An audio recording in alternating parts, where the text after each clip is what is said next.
السلام علیکم ورحمۃ اللہ وبرکاتہ۔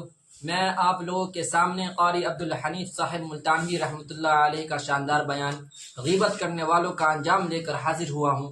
آپ لوگ اس تقریر کو بغور سماعت فرمائیں۔ چلیے شروع کرتے ہیں۔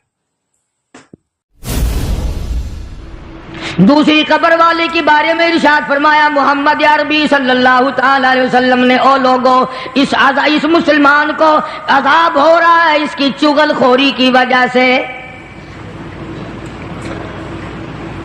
اس کو آج ہم گناہ نہیں مانتے، پیٹھ پیچھے گلہ کرنا، شکوہ کرنا، اس کے اندر عیب نکالنا، نقص نکالنا، اس کو ذکر کہتے ہیں۔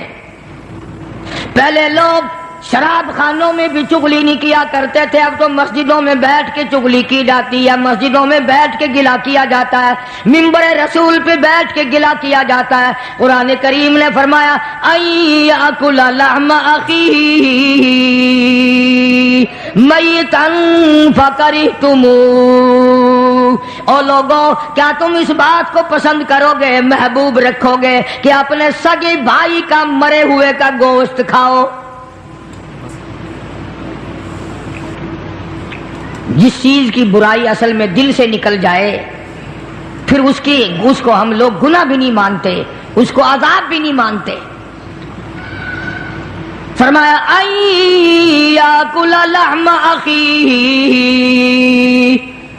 اپنے بھائی کا، مردار بھائی کا گوشت کھانے کے برابر ہے اس کا گلہ کرنا، اس کا شکوہ کرنا، اس کی پیٹھ پیچھے چغلی کرنی۔ میتا فکرہتموہ،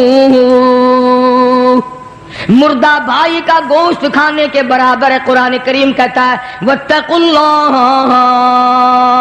ان اللہ هو التواب الرحیم،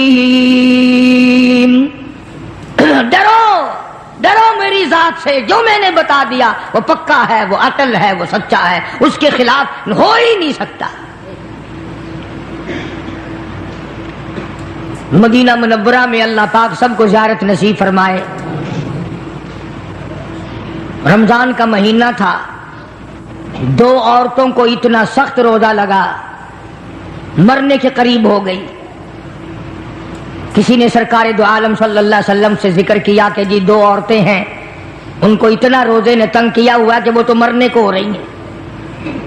آپ نے فرمایا روزہ تنگ کرتا ہے؟ روزے نے تنگ کیا کہ جی ہاں۔ ان دونوں کو بلوا لیا۔ نبی کا مزاج امت کو سمجھانے کا تھا نا، میری امت بچ جائے، عذاب سے بچ جائے۔ ان دونوں عورتوں سے کہا کہ یہ پیالہ لے لو اور اس میں قے کرو، اس میں اپنے حلق میں انگلی مار کے الٹی کرو۔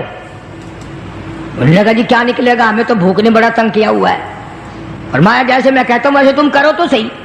انہوں نے انگلی ماری، جب قے کی تو پیالے میں گوشت کے ٹکڑے اور تازہ خون آیا۔ اب صحابہ کرام سے حضور کریم صلی اللہ علیہ وسلم نے خطاب کر کے فرمایا کہ وہ جو قرآن ہے نا ایاکل لحم اخیہ میتا فکرہتموہ، انہوں نے چغلی کی ہے، اور وہ بھائی کا جو گوشت، مردار کا گوشت کھانے کا جو قرآن میں آیا ہے وہی ان کے منہ سے اب یہ تازہ لہو اور گوشت نکلا ہے۔ ان کو روزہ اسی لیے تو زیادہ لگا۔ عموماً پرہیزگار متقی لوگ جو سارا دن رمضان میں قرآن کریم کی تلاوت کرتے ہیں، اللہ اللہ کرتے ہیں، عبادت کرتے ہیں، درود شریف پڑھتے ہیں، یقین کرو ان کو روزہ کچھ کہتا ہی نہیں۔ جو واہی، تباہی، بکواس، خرافات ان کو اتنا تنگ کر دیتا ہے وہ ہر روز سوچتے ہیں کہ کل کو نہیں رکھوں گا۔ تو دو صحابی، دو مسلمانوں کی قبر پہ کھڑے ہو کر حضور کریم صلی اللہ علیہ وسلم نے فرما دیا کہ اس ایک قبر والے کو جو عذاب ہو رہا ہے یہ پیشاب کی چھینٹوں سے نہ بچنے کی وجہ سے ہو رہا ہے، اور دوسرے کو چغل خوری کی وجہ سے ہو رہا ہے۔ قرآن کریم نے بھی صاف صاف فرما دیا کہ لوگوں، کسی کا گلہ نہ کر، کسی کا شکوہ نہ کر، کسی کی عیب جوئی نہ کر۔ شیخ اتار کہتا کہ روزہ بعد غیبت مردم ببند، روزہ بعد غیبت مردم ببند، تا نبینی دست و پائے خود ببند۔ جا اپنی زبان کو لوگوں کے گلے لوگوں کے شکوے سے بند کر، تاکہ کل قیامت میں تیرے ہاتھ پاؤں آگ کی زنجیروں میں نہ جکڑے جائیں۔ اللہ والوں کی باتیں ہیں۔ یہی شیخ عطار فرید الدین رحمت اللہ علیہ کہتا ہے، خاطر کسر مرنجاں اے پسر، خاطر کسر مرنجاں اے پسر، ورنہ خردی زخم بر جان و جگر۔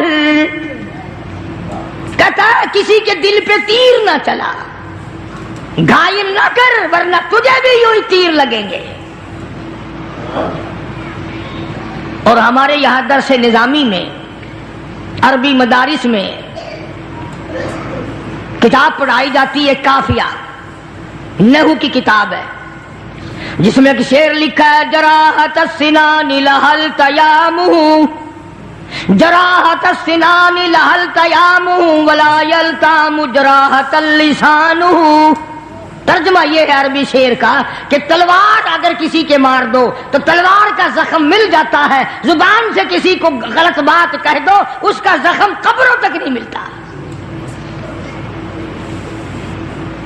اور یہی وجہ ہے کہ محمد عربی صلی اللہ علیہ وسلم نے ایک عجیب بات فرمائی، اللہ اکبر، کیا کیا اعزاز بخشے ہیں کالی کملی والے صلی اللہ علیہ وسلم کو میرے پروردگار نے۔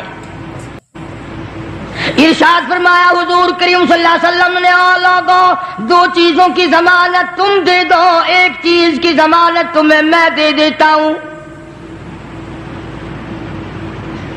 علل اعلان فرمایا، سر میدان فرمایا، لوگوں دو چیزوں کی ضمانت مجھے تم پکی ٹھکی دے دو، ایک چیز کی ضمانت تمہیں میں دے دیتا ہوں۔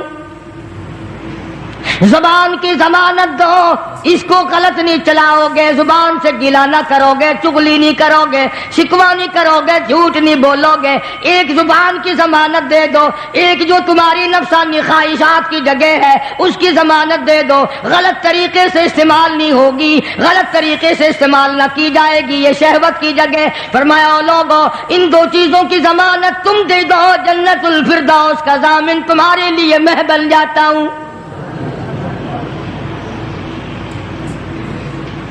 میری ضمانت ہے میں تمہیں جنت لے کے دوں گا۔ آج انہی دونوں چیزوں نے ہمیں مار دیا۔ گھر میں کیسی خوبصورت بیوی ہو لیکن چوڑی جو کوڑا اٹھانے صفائی کرنے بھنگن آتی ہے اس کی طرف گھور گھور کے دیکھتا ہے۔ گھر میں اللہ پاک نے عورت دی ہوئی ہے، خوبصورت بھی ہے، حسینہ بھی ہے، قد و قامت بھی ہے، لباس بھی ہے، سب کچھ ہے، لیکن مزاج جو بدماشی والا ہے، جو بغیر صفائی کے لیے آئی ہے اس کی طرف دیکھ رہا ہے، جو نوکرانی کپڑے دھونے آتی ہے اس کی طرف دیکھ رہا ہے للچائی نظروں سے۔ اور کبھی کبھی ایسا ہوتا ہے جو بھیک مانگنے آئی کھڑی ہے، وہ خیرات مانگنے آئی ہے، یہ بدماش اس کو غلط نگاہ سے دیکھ رہا ہے۔